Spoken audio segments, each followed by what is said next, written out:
As a quick warning before we begin, over the course of this video, we'll be discussing broad societal trends with respect to gendered tropes. Our channel is an inclusive LGBTQA+ friendly space. Words like female and woman are not limited to a cisgender experience. The Owl House is one of those properties that, depending on who you talk to, is going to have a slightly different thing that makes it either famous or resonate with them personally. The broad appeal of the thing is so massive in terms of reaching across ages and demographics that Disney making the choice to ultimately kill the show at the stage that it did becomes more pathetically hysterical as time passes. But in addition to having a multi-generational cast that is reflective of people of different sexualities, metatextual racial backgrounds, as well as socioeconomic ones, it's really important to address the one aspect that might potentially be the most unique in cartoons among them. Specifically, The Owl House is a show about disabled people. While this story is fundamentally about grief, its processes, implications, and consequences, the other main thrust of the show is about disability, alienation, and connection. The way that disability is defined is itself complicated as the word is loaded. For our purposes today, I'm going to be specifically referring to disability as a condition that alienates and/or prevents an individual from fully participating in a society as it was designed. And this covers everything from neurodivergence to overt physical disability. There have been a couple of fantastic essays out there about the neurodivergence of the Owl House, specifically focusing on some of the younger cast members. I'll provide a link in the description. But today I want to talk about the themes of physical disability and what I think is probably one of the most transgressive, taboo, and frankly, genuinely revolutionary characters in animation, Eda Clawthorne.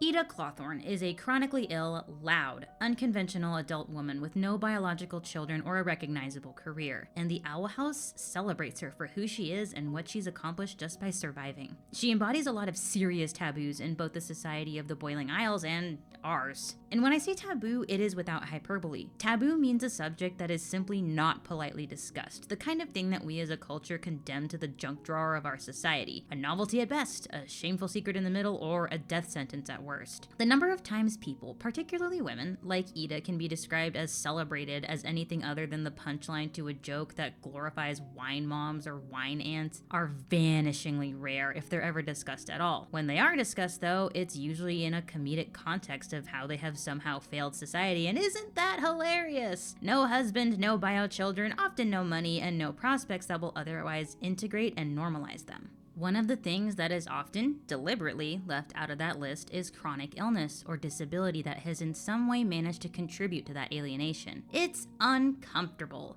It's private. It's said as though these things don't have massive ripple effects from the private home to society at large. Migraines, reproductive disorders, stress-induced physical symptoms, some kind of mysterious inflammatory nonsense that gets lumped into the completely useless autoimmune disorder pile. And by God, if you have the misfortune to live in a place like America or just can't access complex medical care, you're up a creek with no paddle, no answers, and no one who can actually help you. Even if you're lucky enough to have supportive family or partners, your affliction is mysterious and sometimes even invisible, which makes it really difficult for an outsider, even with good intentions, to appreciate how disabling the condition actually is. And as a result, the sympathy that is extended often doesn't capture the breadth of that disability. This is profoundly alienating, and for many, makes the brutal grind expected impossible. A grind that's brutal even for healthy people who have the luxury to take most of their bodily functions for granted. Even on dry paper, this is extremely depressing. It's also shameful, because of course, if you haven't managed any of these important milestones mentioned earlier, then by the definition of a barbaric society, yes, that is a failure to conform. A failure that inevitably brings shame to the individual and also often their family, leaving that family wondering where they went wrong to have contributed to their child's failure to thrive culturally. Now, how in the hell is this only described in a comedic context? Because it's uncomfortable. It's uncomfortable. So the way that people cope with the sourness of this particular lemon is to laugh. And even then, the only people with the real ability to do that are the ones experiencing it firsthand.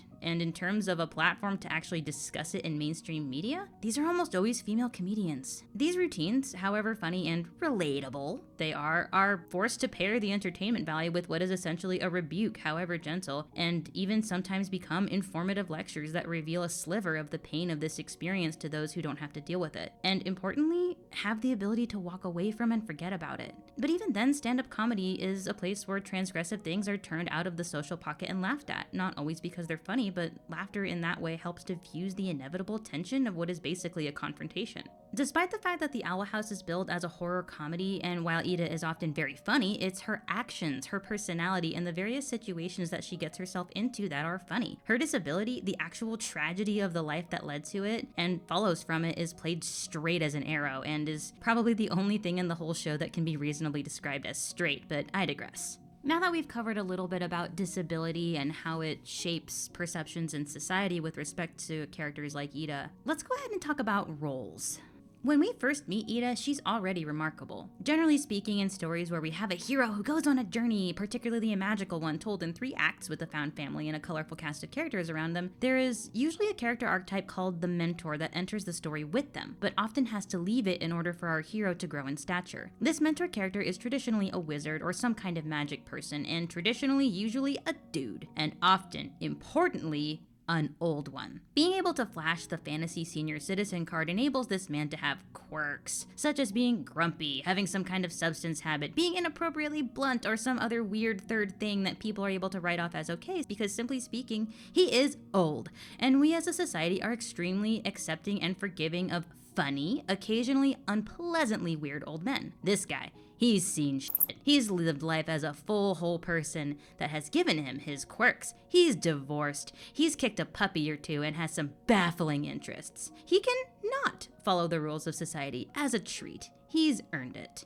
Conversely, there really is no distaff counterpart for this character. There are a few rare exceptions, but that's just it. They're very rare. The closest equivalent we have for a older woman figure in a fantasy story is going to be the Witch in the Woods. Now, unlike the modern wizard mentor trope, the Witch in the Woods is a much older and much more ambiguous archetype in terms of moral alignment and is probably best represented by depictions of mythological figures like Baba Yaga. She is a wise woman and a keeper of knowledge, but she'll as soon bake you into a pie or otherwise function as a trickster or even an outright antagonist in a story. For a while, the Witch in the Woods was a profoundly evil character, and her rehabilitation has kind of been recent. But the thing about the Witch in the Woods is that the Witch in the Woods is only the Witch in the Woods. She is a dispenser of information critical to the story or an antagonist. Things that she is not. She's not a mother. She's not a sister. She's not a friend or a lover. She is profoundly disconnected and has no society. She is just this specific role. Now, before Eda, there are a couple of characters in animation that are worth pointing out as sort of spiritual ancestors in this way, such as the unrepentant and morally neutral Genkai of Yu Yu Hakusho and Izumi Curtis from Fullmetal Alchemist. Both of them ended up practicing secret, very rare arcane arts that alienated them pretty deeply from society, Genkai by choice and Izumi's sensitively hidden behind female medical problems for the most part. Both of them are very funny, unconventional mentors that subvert their stereotype by being female and not giving a shit about pleasing society. However, while Eda does kind of follow in their footsteps, there is another character that I think better represents Eda's surprising foundation, and we'll get to him in a minute. But this is kind of what makes Eda so interesting to me when we first meet her. She is here to be Luce's mentor while being essentially the Witch in the Woods, and we learn early on that her isolation is not necessarily something she chose, but was rather foisted upon her because even before Luce came into her life, she failed to conform. This grants her a humanity that the Witch in the Woods doesn't usually get, and an immediacy that the mentor often lacks. And most importantly, it makes us, the audience, curious. She's blending 2 archetypes while also showing us, on the face of it, the cool aunt, reflected in the lack of biological children and her offbeat lifestyle, is more than a punchline. Because with Luce and King, she forms the triumvirate core of the story. We know she's going to be more than a side character. So instead of writing her off in archetypal language, the audience begins to ask questions. And because she's endearing, we care about the answers. How exactly did this person, framed as remarkable, interesting, and strong, end up here in the first place? It turns out, the origin story of the cool aunt is another one that we don't ever see treated with any kind of dignity. The gifted child to the burned out and destroyed adult pipeline. Our first hints as to how Eda came to be is how she's shown to be a very gifted child, a teen prodigy, if you will. Pre-disability, Eda had everything going for her except an interest in following the rules. Normally in media, the gifted teen prodigy character, particularly in anime, is one whose talent makes their life easy. Their talent ends up about becoming a privilege and rockets them to the top of their class and earns them quite a lot of respect from their peers. This is one thing I really appreciate about the Owl House because, frankly speaking, gifted children are almost never those things. Children assigned gifted at tender ages are usually talented and they are bored. They get bad grades because they're understimulated as a result. Many of them are neurodivergent or weirdos because of their quirks. Gifted kids are singled out and given additional attention, both positive and negative, and anyone who survived high school knows this makes a person a ripe target for alienation, bullying, and sabotage. Like with many chronic illnesses that yank people's lives off the tracks, for Eda, it came on unexpectedly and careened her from someone who had a bright future and potential that might have perhaps compensated for her oddness into a pariah who had very little choice but to lean into it. In effect, compensating for the Owl Beast controlled her life. It could even be said that the Owl Beast was her life, and this is reflected in the cruel moniker assigned to her by society at large. No longer are we looking at Eda Clawthorne, sister to Lilith, daughter of Gwen and Del from the venerable family known for carving talisman, the brilliant kid with the rebellious streak a mile wide, who loves sports, learning magic. No. She's the Owl Lady now, and is fully excommunicated from everything other than that role. And the shame of this new condition leads Eda to alienate herself from her lover to her parents to basically everyone in Bonesboro. Even more, the cultural pressure of wild witches versus coven witches fostered by the Emperor's propaganda widens that gap between Eda and others even more. Eda's actual morals are suddenly considered compromised because of an association with wild magic, and this formerly connected citizen has not only become socially, but religiously toxic as well. Even alone, Eda doesn't have any peace. The Owl Beast is deciding her schedule for her, and she lives in a state of war with the bodies she believes they're both battling over. And despite her mother's frantic search for a cure that ends up radicalizing her and makes her vulnerable to charlatans, her father's forgiveness and wishes to reach out, Eda ends up trying to manage it medically on her own. In time, all the parts of Eda that connected her to her own people are stripped away. Socially and culturally, the only thing she can do is lean into the alienation and rebellion that is the only thing left to her. So that by the time she meets Luce, she can either laugh about it and embrace her title as the Wild Witch Felon and the Owl Lady, secure in her strength, or she could lay down and die, and Eda fully becomes the Owl Lady, the strongest witch on the Boiling Isles, reviled for her wildness and very, very visible practice of wild magic, of the forbidden arts, if you will. She has become the Witch in the Woods.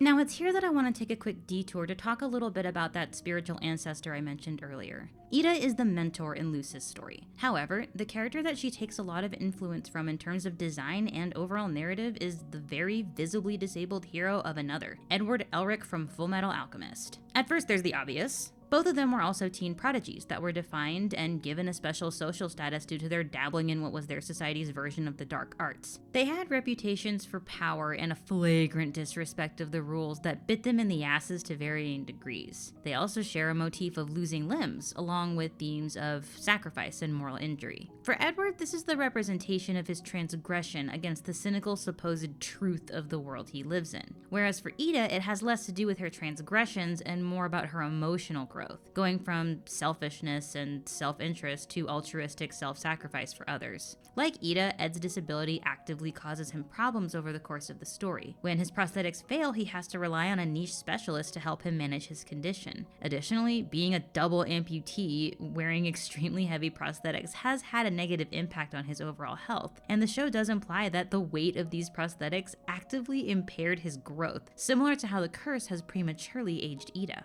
But speaking of age, I want to take a minute to discuss why it's so amazing to me that Eda is portrayed as the hero she is. The story of a tragic, wounded, genius prodigy hero becoming part of a resistance that topples an evil overlord and resists the system is usually one where the protagonist is young and male. While the young part here is more important than the male part, it isn't something that can be overlooked when we consider the revolutionary nature of Eda's depiction. Young characters make great protagonists for these stories because they're seen as having futures to fight for. Older male characters are also given passes when participating in these stories, as their quirks and reasons for being weird are much more forgivable in our society. Weird older women, on the other hand, are relegated to the punchline. The wine mom, the older lady who can't get a date. They're past their prime and with no traditional outlets are expected to fade away meekly into the background. They're over. Their futures aren't considered relevant. Eda, who comes on as the inheritor of Edward's tradition in terms of visual motifs, themes, and the real drama of adulthood, flips that notion on its head completely and screams that no, weird older women are heroes. They still have futures. They're still fucking alive. Eda is built up as the hero, perhaps of another story, but this metatextual similarity between her and one of the most influential anime characters of all time stresses her validity as a main character despite her age and general role in the story of the Owl House. She isn't sidelined because of that age. However, teenagers do have their strength to help them in that they have fewer medical problems in the moment, even if it's implied they may struggle as they get older and the realities of any disabled condition wears on their bodies. While Edward does end up having some major problems as a result of his automail, the loss of his prosthetics are usually represented as a very temporary setback in the long term, and the repercussions for him don't really come into it until way later. And despite the Owl House being aimed ostensibly at a younger audience, it has a much more grounded approach than Full Metal Alchemist in this way. Eda's not so lucky. Her problems aren't temporary, they're progressive. Unfortunately for Eda, over time, she does lose her power. The one thing she had to her name that would allow her to continue to blend in with society enough to command respect through sheer force. The talent that shielded her from the dearth of the Boiling Isle's contempt. Once that happens, the one thing she had protecting her from the worst of society's calumnies are gone, and we see what happens to powerless witches firsthand. She's robbed in broad daylight by people who used to fear and respect her. She's stuck doing crappy, dangerous gigs to keep food on the table, and is generally relegated to even narrower and sadder margins than before, which is one of the horrific realities of having a progressive chronic illness. Even when treated to the best of one's ability, they can advance and erode and sometimes even take away a person's ability to engage with the things that they love. Migraines, IBS, repetitive stress injuries, and of course the unnamed ocean of mysterious inflammatory BS and idiopathic medical mysteries that plague millions. And this, my friends, is the tragedy. Eda's story, this moving, dramatic, painful story of disability and alienation that is depicted with respectful drama and unfolding, is extremely common. The proof of that is in the millions of people who watched Eda's story and completely broke down. People with chronic illness or injury, women who failed to conform, women who are older, gifted kids who grew up to be burned out, gig-working adults with repetitive stress injuries making their hobbies impossible. All cried out with the voices of Alderaan because for the first time they saw themselves depicted with dignity despite the brutality of their experience. And even worse, like Eda, so many of these audience members believed themselves alone and freakish for that experience. I am among them. Without getting into gory details, I'm one of the millions of people who has to deal with a bizarre medical condition with no name that basically ran my life for a long time, alienated me from everyone I grew up with, and put huge strains on my relationships. Like millions, I spent many years deeply unhappy, leaning into it, acknowledging it as the master of my life and scrambling full-time trying to manage it with incredibly imperfect solutions. Like millions, a huge trigger for it is the all-encompassing physical reality of stress. And like poverty, disability is one of those conditions that exacerbates stress. For a long time, disability was shorthand for monstrosity in media, and it's hard not to feel like one if you're struggling with it. You are a monster because of this thing outside of your control that has ensured that you'll never conform to society's expectations of what you should be. And when you fail to conform, you might as well not exist. Or if you must exist, be sure to do it on the edges of society where no one can see you and you can be a funny novelty when the majority decides to engage with you. That is a hopeless story. It self-perpetuates and is made worse by the fact that, for the most part, our brutal society has succeeded. We thought we were alone. Eda showed that we weren't. And even more than that, that's not where her story ends. Eda's story goes beyond offering a narrative of hopeless, relatable laughter over the miseries of our conditions. Eda's story offers hope. This is shown in how Eda is able to accept the owl beast, not as a master, but a peer, as part of her, a part of her that will always be with her, and there's no changing that. Medicine is part of how disabled people manage their issues, but the other part really is hope. It's been very well established throughout basically all of medical human history, from the fabulous hospitals of the ancient Middle East to dry academia today, that a healthy state of mind has a huge impact on how we heal. Western medicine is just getting onto the idea that maybe being happy is good for your health, and at the very least, that stress has a measurable physical impact in how our bodies deal with things like trauma. One of the really annoying things about trying to get treatment as a chronic illness person is people tell you have to magically remove stress from your life. Eda's story turns the power back over to the audience, going inwards and talking to the condition like it is a part of you, a tender thing to treat kindly because it is part of you. It deserves kindness. And if absolutely nothing else, this scene visualizes the reality that must take place before one can stop seeing their owl beast as their defining trait. This is a huge step forward for Eda and acknowledges that yes, she still takes her medicine, but a profound shift in her mindset has occurred and has been graciously externalized by the representation of a healthier understanding of herself and her condition. It is extra boggling to see something like this in a show for kids, where magical transformations of acceptance and self-love and being yourself are usually reserved for the younger cast members. Here, the older people in the audience are being offered a vision and validation, not just for their struggle that has taken a huge chunk out of their lives, but that they can make a heroic difference long after they've passed the age where society considers their struggles and stories relevant. Eda's story isn't over. She is allowed to struggle and grow and occupy a mentor role for the young hero discovering herself. But over the course of Eda's journey, after her profound alienation by her disability, she becomes reintegrated and is shown to be an entire person beyond the mentor role or the witch in the woods. She is a sister, she is a daughter, she is a friend, she becomes a mother and even a lover. She becomes a fully rounded, connected person again. She's celebrated for her wit, her power, her humor, her wisdom, her growth as a person, even as somebody well into maturity. And that's not even taking into account her courage and her endurance to have made it so far with this very new support system of her found and rediscovered family. This is a lady whose community has treated her terribly because she failed to fit in at every stage of her life. Too clever by half, a failed gifted child and a disabled adult, feared for her power, but also a garbage-selling felon barely getting by before the apocalypse came along. As a character, she goes well beyond hope and into action. Eda's existence drags the myth that if you're chronically ill, if you're disabled, if you're over a certain age and happen to be a woman, that it is somehow justice and even natural for you to be confined to the margins of society, kicking and screaming into the sunlight, and replaces it with the first animated representation of a profound truth. You are not only enough, you are everything you need to be. And your survival alone is the birth of a rebellion against those systematic lies. Every part of your experience, every part of you is enough and it matters. You are enough. Whew, that was a big one. Thanks so much for watching. If you enjoyed this, please don't forget to like and subscribe. Let us know what you think in the comments, and we will see you all in the next one. This is idlescree signing off. Whee!